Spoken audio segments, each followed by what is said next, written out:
जय हिंद दोस्तों, स्वागत है आप सभी का। दोस्तों आज की क्लास में लेकर आए हैं भारतीय अर्थव्यवस्था, जिसमें आज का हमारा टॉपिक है नेशनल इनकम यानी कि राष्ट्रीय आय। दोस्तों आप सभी के कहने पर मैं आपके लिए लेकर आया हूँ राष्ट्रीय आय इनकम यानी कि नेशनल इनकम। दोस्तों इस चैप्टर को हम पूरा देखेंगे। लगभग इसमें 50 प्रश्न दे रखे हैं। और दोस्तों आप सभी को पता है कि वीडियो की क्वालिटी इतनी अच्छी नहीं है, पर इसका जो कंटेंट है वो काफ़ी अच्छा है, क्योंकि ये कंटेंट दृष्टि IAS के द्वारा प्रोवाइड किया गया है। किसके द्वारा? दृष्टि IAS के द्वारा प्रोवाइड किया गया है, तो उसकी क्लास हम आपको करा रहे हैं। दोस्तों वीडियो की क्वालिटी ज़्यादा अच्छी नहीं होगी, आपको भी पता होगा, लेकिन इसका जो कंटेंट है वो काफ़ी बेहतरीन है। दोस्तों आपको हर एक पॉइंट अच्छे से देखते हुए चलना है, और इसकी साथ के साथ हम व्याख्या देखते चलेंगे। तो आप इसकी चिंता ना करें कि हमारे प्रश्न समझ में नहीं आएगा, क्योंकि इसकी व्याख्या अच्छे से दे रखी है, तो जिससे हमारे प्रश्न हर कोई प्रश्न अच्छे से समझ में आएगा, उसकी टेंशन आप ना करें। तो दोस्तों चलिए शुरू करते हैं। आज का हमारा पहला प्रश्न है कि एक वर्ष में यानी कि एक वर्ष में किसी देश में, कोई देश है उसमें एक वर्ष में सामान्य निवासियों तथा उनकी संपत्ति द्वारा उत्पादित सभी अंतिम वस्तुओं और सेवाओं के मूल्य को, चाहे वे घरेलू राज्य क्षेत्र के भीतर परिचालित हो या बाहर, क्या कहते हैं? यानी कि वो देश से बाहर हो या फिर देश के अंदर, तो उन सभी को मिला के क्या कहते हैं? तो कहते हैं सकल राष्ट्रीय आय यानी कि GNI कहते हैं। क्या कहते हैं? सकल राष्ट्रीय आय कहते हैं। अगला प्रश्न, इसकी व्याख्या देख लेते हैं।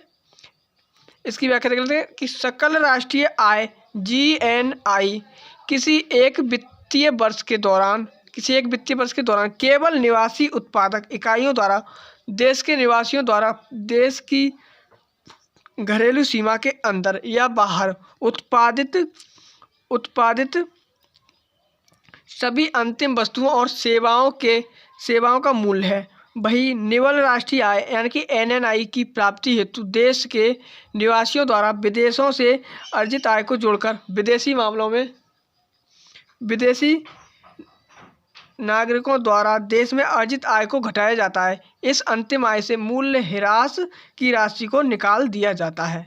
इसलिए हमारा विकल्प ए सही हो जाएगा।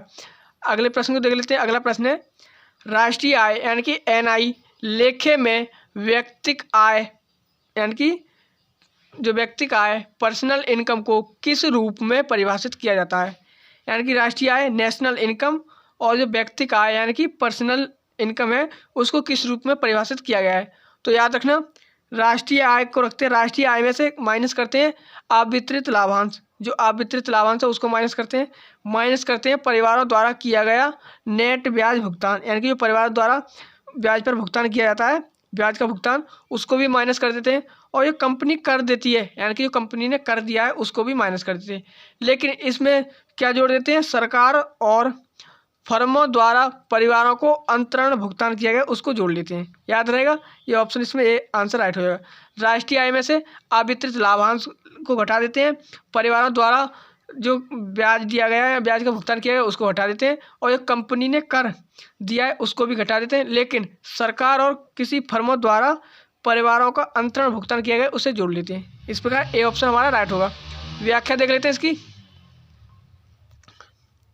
व्याख्या में देखा है कि यद्यपि व्यक्तिक आय पूर्ण रूपेण परिवार की आय नहीं है, परिवार की आय नहीं है, उन्हें व्यक्तिक आय से कर अदायगी करनी पड़ती है। यानी कि व्यक्ति की आय होती है उसमें से उसको कर को देना पड़ता है। तो निजी आय बराबर क्या होगा? राष्ट्रीय आय माइनस अवितरित लाभ, परिवारों को किया गया नेट ब्याज भुगतान माइनस कंपनी कर प्लस सरकार और फर्मों द्वारा परिवारों को अंतरण भुगतान, इसको जोड़ लिया जाता है। अगले प्रश्न को देख लेते हैं। अगला प्रश्न है निरपेक्ष तथा प्रति व्यक्ति वास्तविक GNP की वृद्धि आर्थिक विकास की ऊंची दर का संकेत नहीं करती।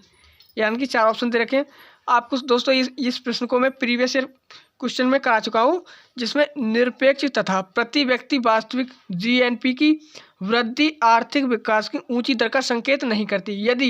यदि क्या होगा? यदि निर्धनता में वृद्धि हो और बेरोजगारी में वृद्धि हो तो आर्थिक विकास की ऊंची दर का संकेत नहीं करती है। तो दोस्तों इसका कथन देख लेते हैं। कथन ऑप्शन इसमें सी आंसर इसमें राइट होगा। आगे दे रखा है उसे आगे देख लेते हैं। ऑप्शन सी इसमें राइट दे रखा है, आंसर हमारा ऑप्शन सी हो जाएगा। निर्धनता और बेरोजगारी में वृद्धि होती है तब वृद्धि आर्थिक विकास की ऊंची दर का संकेत नहीं करती है। कब? जब निर्धनता और बेरोजगारी में वृद्धि होती है। इस प्रकार से देख लेना। दोस्तों इसकी व्याख्या देख लेते हैं कि आर्थिक विकास अर्थव्यवस्था के गुणात्मक पक्षों से संबंधित होता है। यह समाज के वंचित वर्गों के हितों का भी संवर्धन करता है।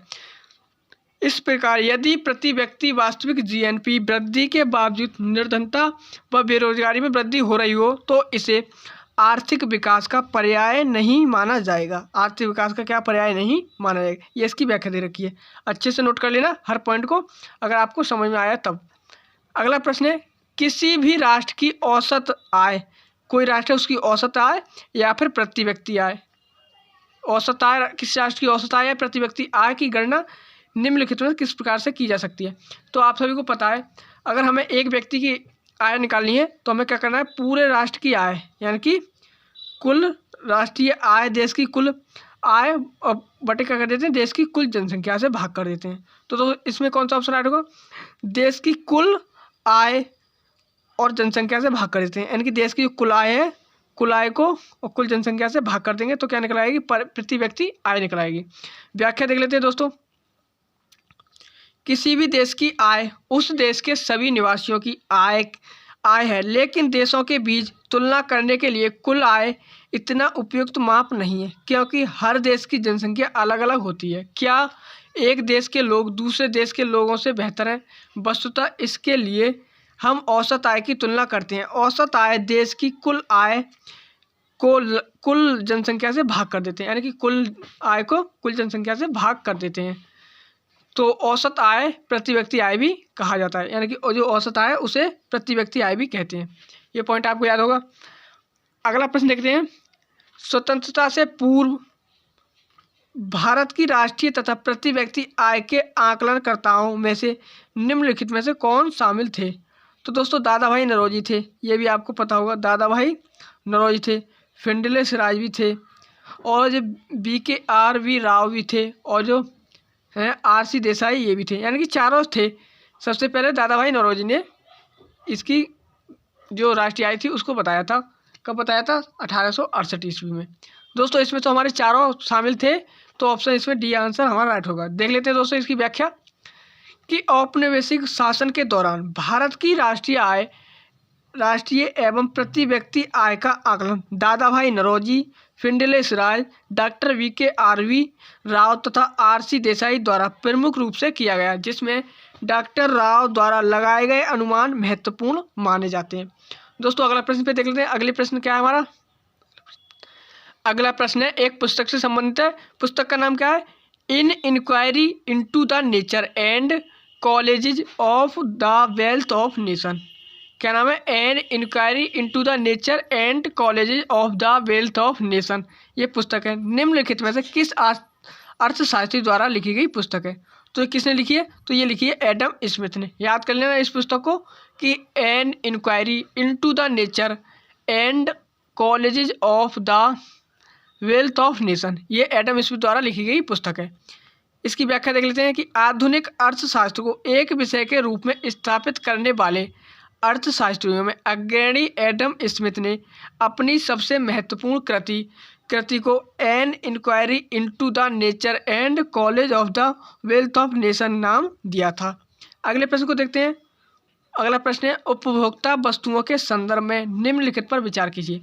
यानी कि जो उपभोक्ता वस्तुओं के संदर्भ में, यानी कि आहार है, मनोरंजन है, वस्त्र है, और इन पर हमें विचार करना है उपभोक्ता वस्तुओं के संदर्भ में। तो उपभोक्ता वस्तु आहार क्या है? ये भी उपभोग है। ये भी मनोरंजन क्या है? ये भी उपभोग है। और वस्त्र का हम यूज करते हैं, आहार को हम खाते हैं और मनोरंजन को देखकर हम आनंद उठाते हैं। तो ये दोनों क्या है? उपभोक्ता हैं, दोनों उपभोक्ता हैं। तो इसमें क्या आंसर होगा? ऑप्शन सी हमारा राइट आंसर हो जाएगा, 1 और 2 तीनों। इसकी व्याख्या देख लेते हैं कि अंतिम वस्तुओं को 2 भागों में बांटा जा सकता है, उपभोग वस्तुएं और पूंजीगत वस्तुएं। आहार और वस्त्र जैसी वस्तुएं तथा मनोरंजन जैसी सेवाओं का उपभोग उसी समय होता है जब अंतिम उपभोक्ताओं के द्वारा उनको क्रय किया जाता है। इन्हें उपभोग वस्तुएं या उपभोक्ता वस्तुएं कहते हैं। इनमें सेवाएं भी सम्मिलित हैं, किंतु सुविधा की दृष्टि से हम उन्हें उपभोक्ता वस्तुएं कहते हैं, उपभोक्ता वस्तुएं कहते हैं। अगला प्रश्न हमारा, निम्नलिखित में से कौन सा कथन मूल्य ह्रास डेप्रिसिएशन को सर्वोत्तम वर्णित करता है? यानी कि जो मूल्य ह्रास होता है या डेप्रिसिएशन, उसको सर्वप्रथम क्या करता है? सबसे अच्छा वर्णन करता है। कौन करता है? तो सकल निवेश के मूल्य से किए गए लोप, यानी कि सकल निवेश के मूल्य से किए गए लोप को ये मूल्यह्रास बिल्कुल सही करता है। व्याख्या देख लेते हैं इसकी। पूंजीगत वस्तुओं की नियमित टूट फूट का समायोजन करने के क्रम में सकल निवेश के मूल्य से किए गए लोप को मूल्यह्रास कहते हैं। मूल्यह्रास शब्द का प्रयोग तथा उसकी संकल्पना किसी विशिष्ट पूंजीगत वस्तु के प्रत्याशित जीवन काल से संबंधित है। अगले प्रश्न को देख लेते हैं। अगला प्रश्न है, किसी व्यक्ति के पास वस्तुओं को खरीदने क्रय करने की क्षमता आय से होती है। एकदम सही है। जो अगर कोई व्यक्ति है उसको वस्तुओं को खरीदने की क्षमता या क्रय करने की क्षमता होती है, वो आय से होती है। एकदम सही है। दूसरा है, आय की प्राप्ति लाभ, लगान, ब्याज के रूप में हो सकती है। ये भी कथन दोस्तों सही है। अगर हमारे पास कोई आय है तो हमें किसी से लाभ हो सकता है, हमने किसी में अपना पैसा लगाया तो उसमें लाभ हो सकता है, हमें किसी चीज़ का लगान मिल सकता है, ब्याज मिल सकता है, इन रूप में हमें आय हो सकती है। तो दोस्तों दोनों कथन हमारे क्या है? सत्य है। इसमें ऑप्शन क्या राइट होगा? ऑप्शन सी राइट होगा। 1 और 2 दोनों। दोस्तों अगले प्रश्न, इसकी व्याख्या देख लेते हैं। पहले प्रश्न की व्याख्या में क्या दे रखा है कि उपर्युक्त तो दोनों कथन सत्य हैं। हमारे दोनों कथन जो है सत्य हैं, दोनों कथन सत्य हैं। इसकी व्याख्या पढ़ लेते हैं कि किसी व्यक्ति के पास वस्तुओं को खरीदने की क्षमता आय से होती है। आय से होती है। आय की प्राप्ति कोई व्यक्ति श्रमिक मजदूरी अथवा उद्यमी लाभ अथवा भूस्वामी लगान अथवा पूंजीवादी ब्याज के रूप में प्राप्त करता है। यानी कि जो श्रमिक होता है वो मजदूरी के रूप में, जो उद्यमी होता है या उद्योग करता है वो लाभ के रूप में, और जो भूस्वामी होता है वो लगान लेता है, और जो पूंजीवादी होता है इनके जिसके पास पैसा होता है वो ब्याज पर उठाकर ब्याज लेता है के रूप में प्राप्त करता है। संक्षिप्त में आगे दे रखा है, संक्षिप्त में उत्पादन के कारकों के स्वामी के रूप में लोग जो आय प्राप्त करते हैं उनका उपभोग वे वस्तु और सेवाओं को अपनी मांग की पूर्ति के लिए करते हैं। अगले प्रश्न में चलते हैं दोस्तों। अगला प्रश्न है, वस्तुओं और सेवाओं के उत्पादन के दौरान निम्न में से कितने प्रकार के मौलिक योगदान किए जा सकते हैं। यानी कि वस्तुओं और सेवाओं के उत्पादन के दौरान निम्न में से कितने प्रकार के मौलिक योगदान किए जा सकते हैं। यानी कि कितने प्रकार के मौलिक योगदान किए जा सकते हैं।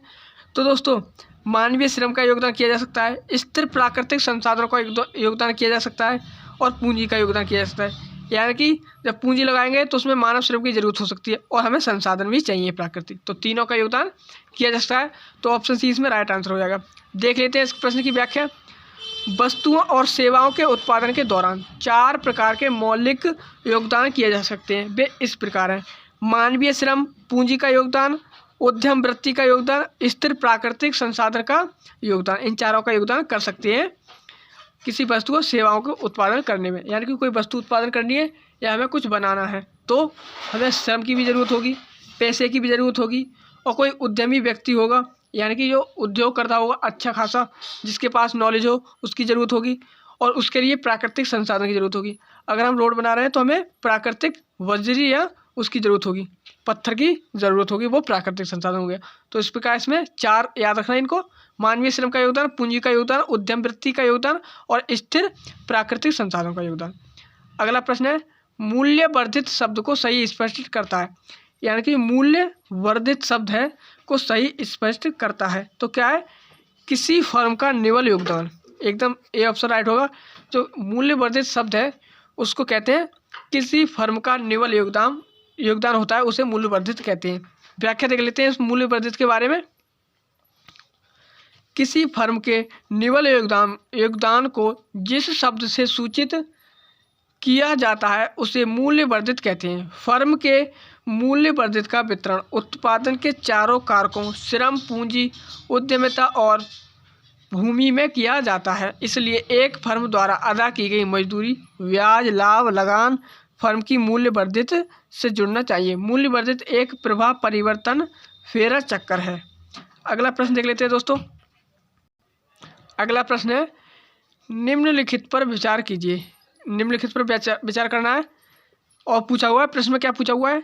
सार्वजनिक वस्तुओं के अंतर्गत शामिल किए जाते हैं। सार्वजनिक मतलब जो सभी पर जिसका अधिकार हो, यानी कि जैसे कि सरकार का होता है, तो इसमें लोक प्रशासन सभी के लिए है और इसका यूज सभी लोग करते हैं, तो ये सार्वजनिक हो गया। सड़क पर सभी लोग चलते हैं, ये भी सार्वजनिक है। और राष्ट्रीय प्रतिरक्षा यानी कि राष्ट्र की प्रतिरक्षा करते हैं सैनिक, वो भी सभी की रक्षा करते हैं, तो ये भी क्या हो गया, सार्वजनिक हो गया। तो दोस्तों इस प्रश्न में हमारे तीनों क्या है, सार्वजनिक है। जब तीनों सार्वजनिक हैं तो उपयुक्त सभी आंसर हो जाएगा। दोस्तों इनके बारे में थोड़ी हम व्याख्या भी पढ़ लेते हैं, जिससे हमें अच्छे से और भी समझ में आ जाए। व्याख्या देख लेते हैं कि सरकार निश्चित वस्तुओं तथा सेवाओं को उपलब्ध करवाती है, यानी कि सरकार है वो निश्चित किसी वस्तु या सेवाओं को उपलब्ध करवाती है जिन्हें बाजार तंत्र के द्वारा उपलब्ध नहीं कराया जा सकता है, यानी कि जो सार्वजनिक चीज़ें होती हैं वो बाजार के द्वारा उपलब्ध नहीं कराई जा सकती, अर्थात उपभोक्ताओं तथा उत्पादकों में विनिमय के द्वारा उपलब्ध नहीं करवाया जा सकता। यानी कि जो उपभोक्ता हैं वो उत्पादकों को विनिमय यानी कि पैसे देकर या फिर मुद्रा देकर उन्हें इन वस्तुओं को प्राप्त नहीं करवा सकते।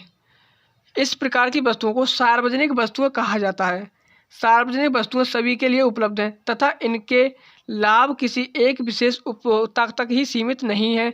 इसके उदाहरण राष्ट्रीय सुरक्षा, सड़कें, सरकारी प्रशासन, यानी कि ये किसी एक व्यक्ति के लिए नहीं है, ये सभी के लिए है, एक विशेष व्यक्ति के उपभोक्ता के लिए सीमित नहीं है। अगले प्रश्न में चलते हैं। अगला प्रश्न हमारा, निम्नलिखित युग्मों पर विचार कीजिए और पूछा हुआ है उपयुक्त में से कौन सा युग्म सुमेलित है। तो देख लेते हैं। पहला है व्यय विधि। व्यय विधि फर्म द्वारा उत्पादित अंतिम वस्तुओं एवं सेवाओं का मूल्य, यानी कि जो है व्यय विधि क्या होता है, फर्म द्वारा उत्पादित अंतिम वस्तुएं एवं सेवाओं का मूल्य, एकदम राइट है। अगला है उत्पादन विधि, सभी फर्मों द्वारा उत्पादित वस्तुओं तथा सेवाओं का मूल्य, ये भी सही है। उत्पादन विधि का मतलब है कि अगर कोई फर्म है या कोई व्यक्ति है उसके द्वारा जो उत्पादित सभी वस्तुएं हैं और सेवाएं हैं उसका मूल्य, तो वो क्या हुआ, उत्पादन विधि हो गया। आय विधि सभी कारक भुगतान योग, जो सभी कारक है उनके भुगतान का योग, ये आय विधि हो गया। तो दोस्तों उपयुक्त में तीनों का है सही सुमेलित है, तो ऑप्शन सी इसमें हमारा राइट आंसर हो जाएगा। देख लेते हैं इसकी व्याख्या में क्या दे रखा है। तो दोस्तों व्यय वस्तु, ये इसका चित्र बना देगा, व्यय वस्तु और सेवाएं हो गई इसमें, ये परिवार है, ये फर्म है, और ये कारक अदाय की हैं और ये कारक सेवाएं हैं। तो दोस्तों इसके बारे में पढ़ लेते हैं थोड़ी व्याख्या में, हमें ये चित्र आपस में इतनी अच्छे से समझ में नहीं आया, तो पढ़ते हैं कि वस्तुओं और सेवाओं के समस्त मूल्य को प्रदर्शित करते हुए मुद्रा का एक ही परिणाम वर्तुल पथ पर गमन करता है।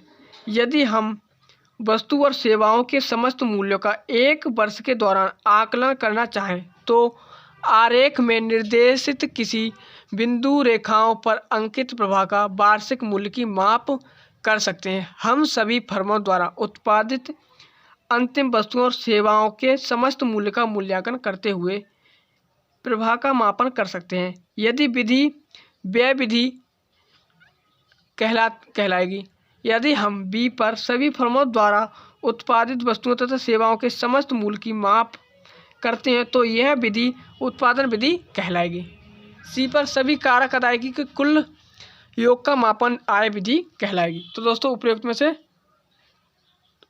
एक और दो क्या है, सुमेलित नहीं है।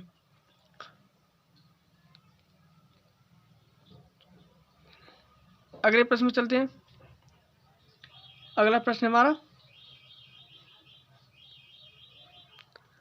अगला प्रश्न है सकल घरेलू उत्पाद। सकल घरेलू उत्पाद और सकल राष्ट्रीय उत्पाद में क्या अंतर है, यानी कि सकल राष्ट्रीय उत्पाद और सकल घरेलू उत्पाद। तो सकल राष्ट्रीय उत्पाद और क्या, इसमें क्या अंतर है, तो विदेशों से प्राप्त शुद्ध आय का अंतर है। जो सकल घरेलू उत्पाद होता है इसमें जो विदेशों से प्राप्त आय होती है वो नहीं जुड़ी होती है, लेकिन सकल राष्ट्रीय आय की बात करें पूरे राष्ट्र की तो उसमें विदेशों से प्राप्त आय जुड़ जाती है। तो याद रखना विदेशों से प्राप्त आय का अंतर होता है। व्याख्या एक बार पढ़ लेते हैं और आपको अच्छे से सकल घरेलू उत्पाद और सकल राष्ट्रीय उत्पाद समझ में आ जाएगा। व्याख्या देख लेते हैं कि सकल घरेलू उत्पाद और सकल राष्ट्रीय उत्पाद में मुख्य अंतर है विदेशों से प्राप्त शुद्ध साधन आय का। विदेशों से प्राप्त शुद्ध आय बराबर देश के निवासियों द्वारा आर्थिक सीमा के बाहर अर्जित आय, गैर निवासियों द्वारा आर्थिक सीमा के भीतर अर्जित आय को माइनस कर दिया जाता है। दोस्तों जो देश के निवासी हैं तो वो देश से बाहर जो आय आय प्राप्त करते हैं उसमें से जो हमारे देश में विदेशी हैं उनकी आय को क्या करते हैं, उसमें से घटा देते हैं, उनकी आय को घटा देते हैं। जो आय हमारे देश की बचेगी वो उसमें जोड़ देते हैं, तो वो हो जाती है राष्ट्रीय आय, यानी कि वो सकल राष्ट्रीय आय हो जाती है। अगला प्रश्न है, निम्नलिखित में से किन्हें निजी वस्तुओं के अंतर्गत शामिल किया जाएगा। कपड़े एक आदमी पहनता है, कार भी एक आदमी चलाता है, और खाद्य पदार्थ ये भी एक आदमी खाता है और इसे एक आदमी बेच भी सकता है, इसे खरीद भी सकता है। कार को भी खरीद सकता है, कपड़े भी खरीद सकता है एक व्यक्ति। तो दोस्तों इस प्रकार ये तीनों क्या होंगे, निजी हो जाएंगे, निजी हो जाएंगे, यानी कि एक ही के अंतर्गत आएंगे। तो ऑप्शन सी इसमें आंसर राइट होगा। बहुत सरल प्रश्न है, इसको अच्छे से देख लेना। व्याख्या देख लेते हैं कि निजी वस्तुओं के संदर्भ में जो व्यक्ति वस्तुओं के लिए भुगतान नहीं करता उन्हें उनका लाभ उठाने से वंचित किया जा सकता है। कपड़ा, कार, खाद्य पदार्थ को निजी वस्तुओं के अंतर्गत शामिल किया गया है, यानी कि कोई वस्तु अगर उस वस्तु का भुगतान नहीं करेगा तो उसके लाभ उठाने से, उसके उपयोग से उसे वंचित कर दिया जाएगा। अगला प्रश्न है, निम्नलिखित पर कथनों पर विचार कीजिए, और पूछा हुआ है उपयुक्त कथनों में से कौन सा कथन सार्वजनिक वस्तु और निजी वस्तु के मध्य सही अंतर स्पष्ट करता है, यानी कि सार्वजनिक वस्तु है उसके और जो निजी वस्तु उसके लिए सही अंतर स्पष्ट करता है। पहला कथन है, सार्वजनिक वस्तुओं का लाभ उपभोक्ता विशेष तक होता है। यार दोस्तों एक पॉइंट याद रखना, सार्वजनिक वस्तुओं का लाभ उपभोक्ता विशेष, ये गलत है दोस्तों। जो सार्वजनिक लाभ है उससे सभी लोग, यानी कि देश के जितने भी निवासी हैं, वो सार्वजनिक वस्तु, चाहे सड़क हो, एयरपोर्ट हो, चाहे वो स्टेशन हो, कोई भी चीज़ हो, उसका लाभ सभी लोग उठाते हैं, ना कि एक विशेष उपभोक्ता एक विशेष उठाता है। जबकि निजी वस्तुओं का लाभ सबको मिलता है, निजी वस्तु का लाभ एक को मिलता है। तो दोस्तों पहला कथन गलत हो जाएगा। दूसरा है, निजी वस्तुओं के मामले में कोई वस्तु के लिए भुगतान नहीं करता उससे लाभ नहीं मिलता, एकदम सही है दोस्तों। अगर कोई निजी वस्तु है, अगर उसका हम भुगतान नहीं करेंगे तो हमें उसका लाभ नहीं मिलेगा, चाहे कोई भी चीज़ हो, चाहे कपड़े हो, मोबाइल फ़ोन हो या किताब हो, जिसका हम अगर भुगतान नहीं कर रहे हैं तो हमें उसका उपयोग करने को नहीं मिलेगा। जबकि ऐसे मामलों में सार्वजनिक वस्तुएं अवर्ज्य हैं, यानी कि जो सार्वजनिक वस्तुएं ऐसी वस्तु इसमें शामिल नहीं है। तो दोस्तों सार्वजनिक वस्तु अलग है क्योंकि उन्हें सबका लाभ मिलता है, यानी कि सबको उसका लाभ मिलता है। तो दोस्तों ऑप्शन कथन 2 सही राइट हो जाएगा। तो आंसर में देख लेते हैं कौन सा सही होगा, केवल 2 सही होगा। व्याख्या भी देख लेते हैं दोनों की। सार्वजनिक वस्तुओं का लाभ किसी उपभोक्ता विशेष तक ही सीमित नहीं रहता, बल्कि इसका लाभ सबको मिलता है, किंतु किसी निजी वस्तु के मामले में ऐसा नहीं होता। अतः कथन 1 सही है, अंतर स्पष्ट नहीं करता। उदाहरण के लिए यदि कोई व्यक्ति एक चॉकलेट का उपभोग करता है तो ये वस्तु किसी दूसरे व्यक्ति को उपलब्ध नहीं होती। निजी वस्तुओं के मामलों में जो कोई वस्तु के लिए भुगतान नहीं करता वह उसके लाभ से वंचित रहता है, वंचित रहेगा अगर भुगतान नहीं करेगा, यानी कि अगर वो मूल्य नहीं देगा तो उसको उस वस्तु का लाभ नहीं मिलेगा। अगर यदि आप किसी थिएटर का टिकट नहीं खरीदेंगे तो आप उस फिल्म को देखने से वंचित रहते हैं। जबकि सार्वजनिक वस्तुओं के मामले में किसी वस्तु से किसी को वंचित नहीं किया जा सकता, इसलिए कथन 2 सही अंतर स्पष्ट करता है। अगला प्रश्न देख लेते हैं। निम्नलिखित कथनों पर विचार कीजिए। हरित जीडीपी किसी देश के गैर नवीकरणीय प्राकृतिक संसाधनों के उपभोग की राष्ट्रीय लेखा प्रणाली है, यानी कि जो हरित जीडीपी है किसी देश के गैर नवीकरणीय प्राकृतिक संसाधनों के उपयोग की राष्ट्रीय लेखा प्रणाली है, एकदम सही है दोस्तों। अगला है, भूटान विश्व का एकमात्र कार्बन ऋणात्मक देश है, यानी कि भूटान है जो विश्व का एकमात्र कार्बन ऋणात्मक देश है। दोस्तों ये भी कथन तो सही है। दोस्तों इसमें तो दोनों कथन हमारे क्या है, बिल्कुल सही राइट है।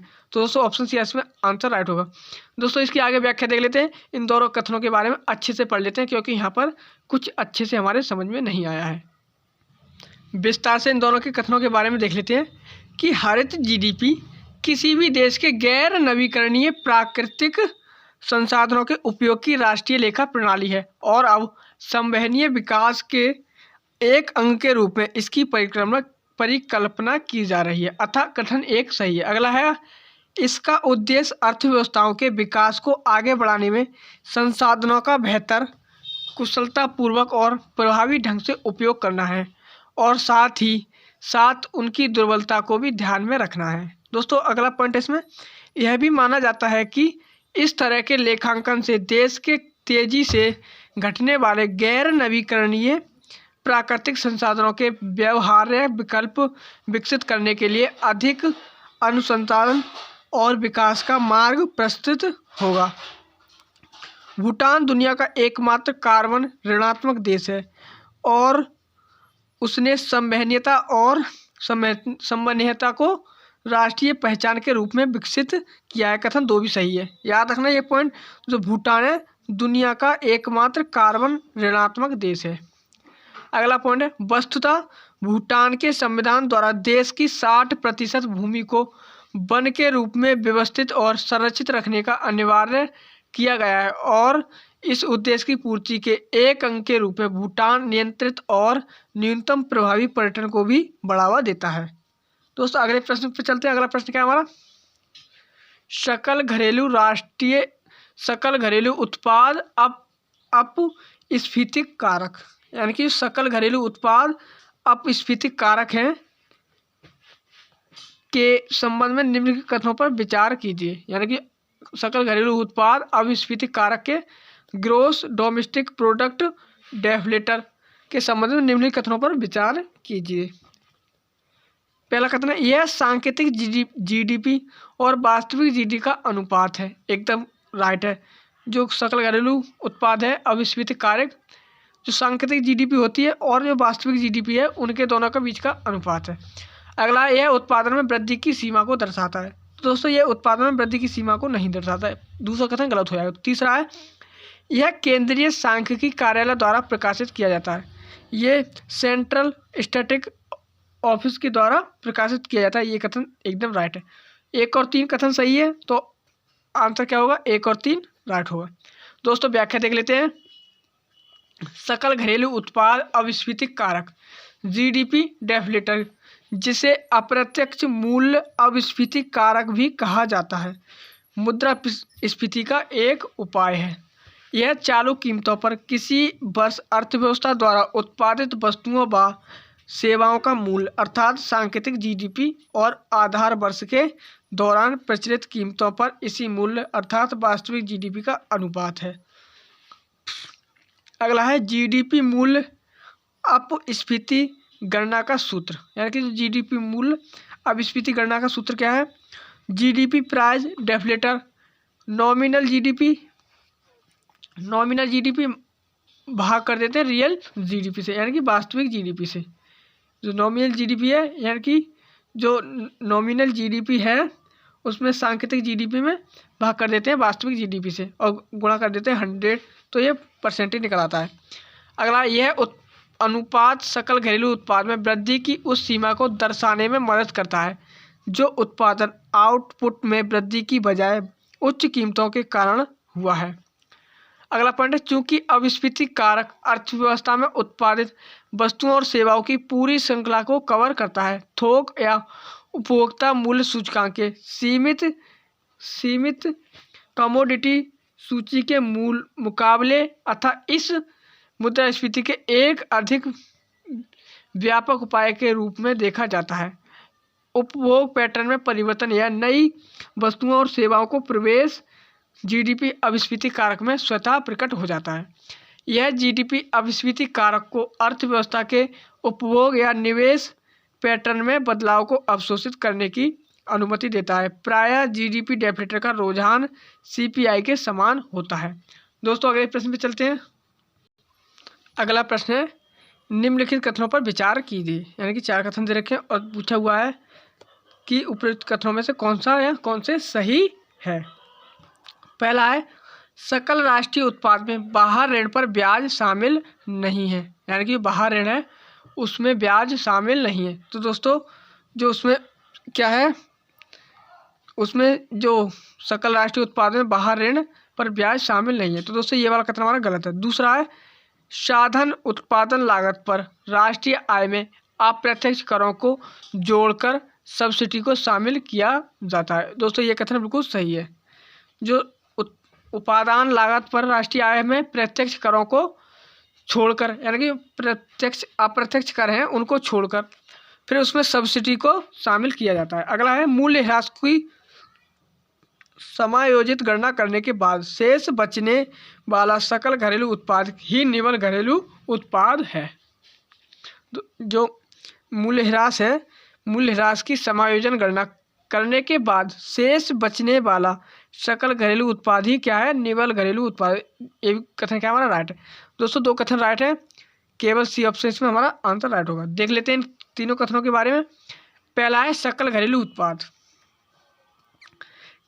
सकल घरेलू उत्पाद जीडीपी एक वर्ष की अवधि के दौरान एक राष्ट्र की सीमा भौगोलिक के भीतर उत्पादित सभी अंतिम वस्तुओं एवं सेवाओं का मूल्य है। अगला है निवल घरेलू उत्पाद। निवल घरेलू उत्पाद एनडीपी। एनडीपी जीडीपी की गणना के बाद मूल्य ह्रास उत्पादन के साधनों के मूल्यों में कमी का मूल्य समायोजित करने के बाद प्राप्त जीडीपी है। अगला है अर्थात इसमें देख लेते हैं एनडीपी बराबर जीडीपी माइनस मूल्य ह्रास। अगला है मूलतः यह सकल घरेलू उत्पाद जीडीपी को शुद्ध जीडीपी का शुद्ध रूप है, अर्थात जीडीपी में से मूल्य ह्रास का कुल मूल्य घटाते हैं। परिसंपत्तियों में यह मूल्य ह्रास वस्तुओं एवं सेवाओं के उत्पादन के समय होता है। अगला है सकल राष्ट्रीय उत्पाद। सकल राष्ट्रीय उत्पाद जीएनपी देश की वह जीडीपी है जिसमें विदेश से अर्जित आय को जोड़ा जाता है। यहाँ एक अर्थव्यवस्था की सीमा पारीय आर्थिक गतिविधियों को भी लेखा में शामिल किया जाता है। जीएनपी बराबर क्या होता है, जीडीपी प्लस विदेश से अर्जित आय। अगला पॉइंट है इसमें विदेश से अर्जित आय में निम्नलिखित मदों की गणना की जाती है। निजी प्रेषक, बाहर ऋणों पर ब्याज और बाह्य अनुदान। अगला प्रश्न है राष्ट्रीय प्रोच्य आय, यानी कि राष्ट्रीय प्रोच्य आय होती है तो वो क्या होती है, तो वो होती है बाजार मूल्य पर निवल राष्ट्रीय उत्पाद। बाजार मूल्य पर निवल राष्ट्रीय उत्पाद प्लस शेष विश्व से प्राप्त अन्य चालू हस्तांतरण, ये क्या होती है, राष्ट्रीय प्रोच्य आय होती है।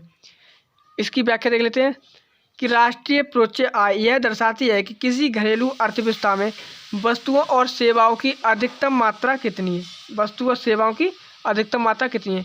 शेष विश्व से चालू हस्तांतरण के अंतर्गत सहायता राशि, उपहार इत्यादि आते हैं, जीडीपी में शामिल नहीं होंगे। अगला प्रश्न हमारा जीडीपी में शामिल नहीं होंगे, तो कौन कौन जीडीपी में शामिल नहीं होंगे। तो दोस्तों पहला है अपने जीवन यापन के लिए गृह किराए का उपयोग, तो दोस्तों ये तो जीडीपी में शामिल होता है। अगला है मध्यवर्ती वस्तुओं का मूल्य। जो मध्यवर्ती वस्तुओं का मूल्य होता है वो क्या होता है, जीडीपी में शामिल नहीं होता है। दूसरा है उपयोग किए गए वस्तुओं का विक्रय। जो उपयोग किए गए वस्तुओं का विक्रय ये भी शामिल नहीं होता है जीडीपी में। सरकारी सेवाएं ये जीडीपी में शामिल होती हैं। तो दोस्तों कौन कौन शामिल नहीं होते, 2 और 3 शामिल नहीं होती। तो हमारा ऑप्शन क्या राइट होगा, ऑप्शन सी इसमें राइट हो जाएगा, 2 और 3 शामिल नहीं होंगी। व्याख्या देख लेते हैं जीडीपी की गणना करते समय निम्नलिखित को शामिल नहीं किया जाता है। उपयोग में आ चुकी वस्तुओं का विक्रय, यानी कि जो उपयोग कर चुके हैं, यानी कि मध्य में आ जाती हैं वस्तुएं, इनका हम उपयोग कर चुके हैं, वस्तुओं के विक्रय, क्योंकि जीडीपी के अंतर्गत केवल सामयिक स्तर पर उत्पादन वस्तुओं और सेवाएं आती हैं।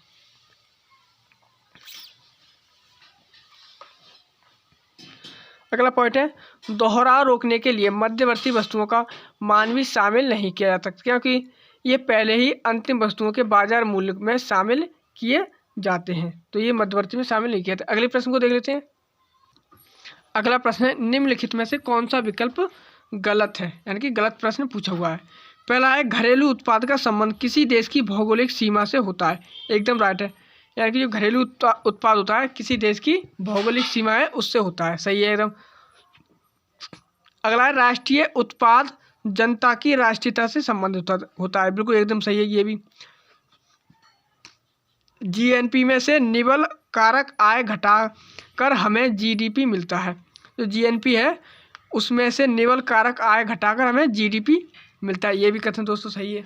अगला है उपयोग में आ चुकी वस्तुओं की बिक्री जीडीपी की गणना में शामिल होती है, एकदम गलत है। दोस्तों हम पीछे प्रश्न में देख चुके हैं वस्तुओं को दोबारा मूल्य ना जोड़ा है, इसलिए जो उपयोग में वस्तु आ चुकी हैं उनका मूल्य, उनकी जो वस्तुओं की बिक्री होती है वो नहीं जोड़ी जाती, यानी कि वो जीडीपी में शामिल नहीं की जाती हैं। तो दोस्तों कौन सा गलत हो जाएगा? ऑप्शन डी हमारा गलत हो जाएगा। आंसर हमारा ऑप्शन डी होगा। व्याख्या देख लेते हैं। जीडीपी की माप चालू वर्ष में उत्पादित वस्तुओं और सेवाओं को शामिल करती है। उपयोग में आ चुकी वस्तुओं को इसमें शामिल नहीं किया जाता, क्योंकि वे वस्तुएं कुछ वर्ष पूर्व बनाई गई होती हैं और उनके प्रथम विक्रय को पहले ही उन वर्षों की जीडीपी में शामिल कर लिया गया होता है। अगला प्रश्न है, गैर मजदूरी आय से अभिप्राय है। गैर मजदूरी आय से क्या अभिप्राय है? तो क्या है? किराए से आय, जो किराए से आय होती है वो मजदूरी से आय नहीं होती। सही है, यानी गैर मजदूरी का मतलब है जो मजदूरी से आय नहीं होती हो।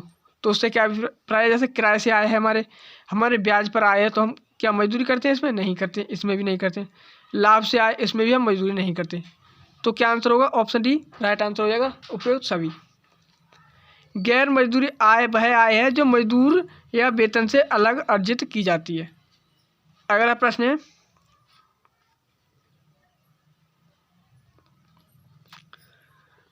हरित जीडीपी से तात्पर्य वनस्पति और जीव जगत के मौद्रिक मूल्य से है और इसमें हरित निवेश में वृद्धि भी सम्मिलित होती है। तो दोस्तों ये कथन क्या है? बिल्कुल गलत है। जो हरित जीडीपी है वो किसी देश की आर्थिक वृद्धि का सूचकांक है, जिसमें आर्थिक वृद्धि के पर्यावरणीय परिणाम सम्मिलित किए जाते हैं, ना कि ये जीव जगत के मौद्रिक मूल्य। अगला है, हरित जीडीपी परंपरागत सकल घरेलू उत्पाद होता है जिसे आर्थिक क्रियाकलापों के पर्यावरणीय लागत के साथ समायोजित किया जाता है। एकदम राइट है। तीसरा, चीन ने बहुत पहले 2004 में ही यह घोषणा की थी कि चीन के जीडीपी सूचकांक के साथ हरित जीडीपी का भी प्रकाशन किया जाएगा। दोस्तों ये भी कथन राइट है। कौन सा कथन सही है? 2 और 3 सही है। ऑप्शन बी हमारा आंसर हो जाएगा। व्याख्या देख लेते हैं। हरित जीडीपी किसी देश की आर्थिक वृद्धि का सूचकांक है जिसमें आर्थिक वृद्धि के पर्यावरणीय परिणाम सम्मिलित होते हैं। उत्पादित वस्तुओं और सेवाओं के अंतिम मूल्य से पारिस्थितिकीय निम्नीकरण की लागत को घटाकर हरित जीडीपी प्राप्त किया जाता है। चीन ने सर्वप्रथम 2004 में यह घोषणा की थी कि चीन के जीडीपी सूचकांक के साथ हरित जीडीपी का भी प्रकाशन किया जाएगा, लेकिन 2007 में इस प्रयास को ठप्प कर दिया गया क्योंकि हरित जीडीपी ने जीडीपी के आकार को अनचाहे स्तर तक कम कर दिया था। दोस्तों अगले प्रश्न में चलते हैं। अगला प्रश्न है, व्यक्तिगत आय प्राप्त करने के लिए राष्ट्रीय आय में से निम्नलिखित में से किसे घटाया जाता है? यानी कि हमें अगर व्यक्तिगत आय प्राप्त करनी है तो राष्ट्रीय आय में से हम किसे घटाएंगे? तो निगम कर को भी घटाएंगे, अब अवितरित लाभ को भी घटाएंगे, उद्यमों एवं सरकारों को परिवार द्वारा भुगतान किया गया निवल ब्याज को भी घटाएंगे। तो उपयुक्त में से सभी को घटाएंगे। ऑप्शन डी आंसर राइट होगा।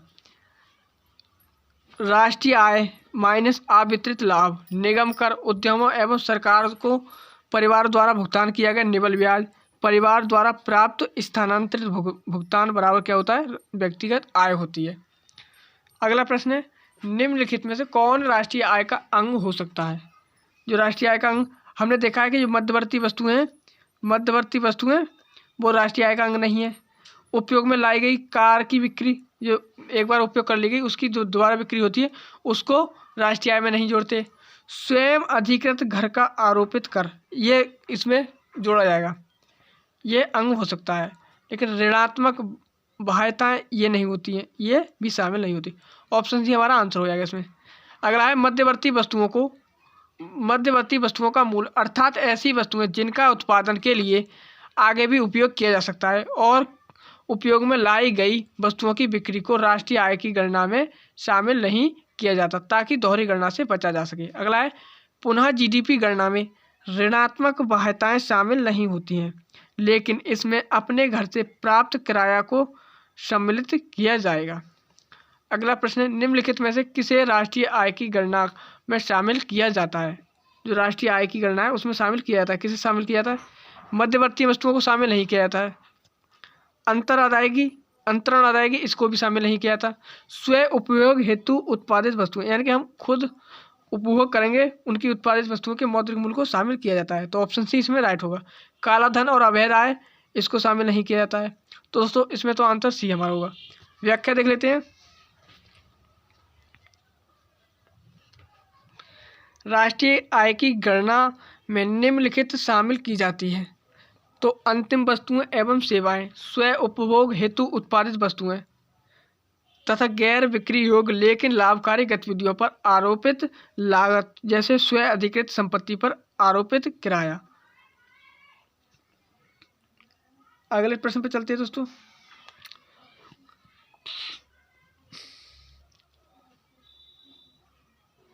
अगला प्रश्न हमारा, जीडीपी और जीएनपी के बीच निम्नलिखित अंतर पर विचार कीजिए।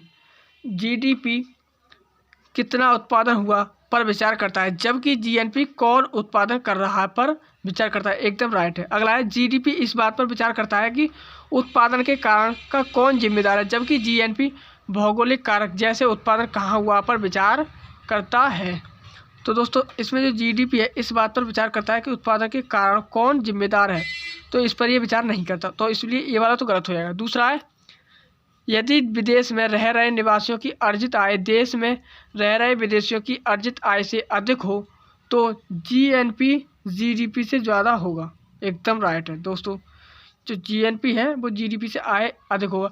अगर हमारे जो देश के निवासी हैं, हमारे देश के लोग जो बाहर कार्य कर रहे हैं, उनकी आय अगर अधिक है किससे, जो हमारे देश में विदेशी कार्य कर रहे हैं, तो इसका सिर्फ सीधा मतलब जो है कि जीडीपी से जीएनपी अधिक होगा। एकदम राइट आंसर है ये। तो दोस्तों ये वाला सही हो जाएगा, पहला सही हो जाएगा, तीसरा सही हो जाएगा। इसको वो देख लेते हैं सब दोस्तों, कूट देख लेते हैं।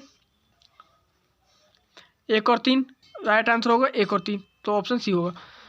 व्याख्या देख लेते हैं कि जीडीपी केवल देश के भीतर होने वाले उत्पादन की गणना करता है, जबकि जीएनपी देश के भीतर और देश के बाहर दोनों की गणना करता है। जीडीपी में इस बात पर विचार किया जाता है कि कितना उत्पादन किया गया है, जबकि जीएनपी उत्पादन करने वाले पर ध्यान देता है। जीएनपी उत्पादन के कारक के स्वामित्व पर बल देता है, जबकि जीडीपी उत्पादन के स्थान पर। यदि विदेशों में रह रहे निवासियों की अर्जित आय देश में रह रहे विदेशियों से ज़्यादा होगी तो जीएनपी जीडीपी से अधिक होगी, क्योंकि होगी, और विपरीत स्थिति में जीडीपी जीएनपी से अधिक होगी। अगर विदेशियों की आय ज़्यादा हो जाए हमारे देश के लोगों की आय से, तो जीडीपी अधिक हो जाएगी।